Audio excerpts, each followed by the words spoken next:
In this video, I outline some of Russia's foreign policy capabilities, focusing on military tactics that impact its near abroad.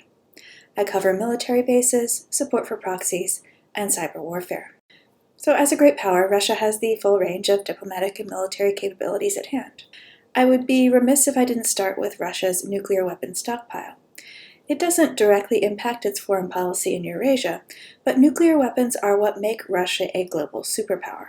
The number of deployed weapons is currently controlled by the New START Treaty, which sets limits for rough parity between the United States and Russia. Russia's nuclear capabilities are what make it hesitant about missile defense systems in Europe. While the defense systems are technically aimed at countering an Iranian missile attack, Russia is concerned that they also reduce its nuclear deterrent threat. The other thing to note about nuclear weapons is that when the Soviet Union collapsed, 3 republics had nuclear weapons: Russia, Ukraine, and Kazakhstan.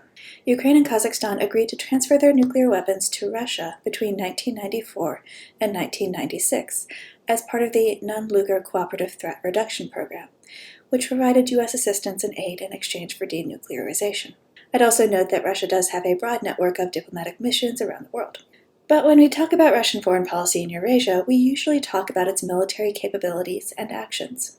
After years of neglect, Russia has pursued a 2-stage modernization program for its military over the past 10 years. In 2008-2009, the New Look reforms streamlined and modernized Russia's command and control practices. Then in 2010, Russia began significantly increasing its military budget in order to modernize equipment, although admittedly we have less information about where recent expenditures are actually being directed.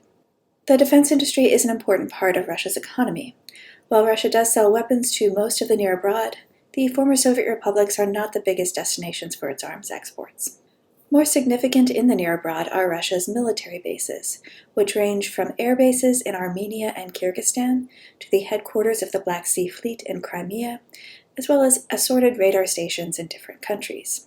In addition, the main space launch facility for the former Soviet Union is also located in Kazakhstan. Russia deployed conventional military forces against Georgia in its 2008 war, and has peacekeepers in Transnistria and Nagorno-Karabakh. But we typically think of Russian use of proxy forces in Ukraine when we think about Russian military activities in the region. We don't have hard data on this, but Russia did admit to sending military forces to eastern Ukraine in 2014. These were unacknowledged at the time and did not wear official uniforms. Instead, they got the nickname of Little Green Men for what they were wearing. Aside from this direct intervention, Russia also obviously provided aid and support to local militias and mercenaries in the region. Finally, we should note Russia's cyber capabilities. Russia has a wide ability, both official and unattributed, to conduct information operations and cyber warfare. The best known of its cyber warfare attacks, here I'm talking about attacks on infrastructure, include a 2015 hack that shut down Kyiv's power grid for several hours. This was one of the biggest cyber attacks on civilian infrastructure to date. Also well known are the 2007 cyber attacks against Estonia, which were primarily DDoS, that's denial of service attacks, against banks, media outlets, and government agencies.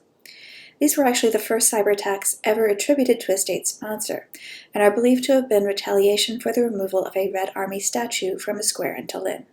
Russia obviously also conducts a wide variety of information operations across the region. These are hacking and bot operations designed to spread misinformation. These operations typically do not seek to advance a particular message, but rather they muddy the water, fostering distrust in domestic institutions and sources of information, as well as polarized political atmospheres.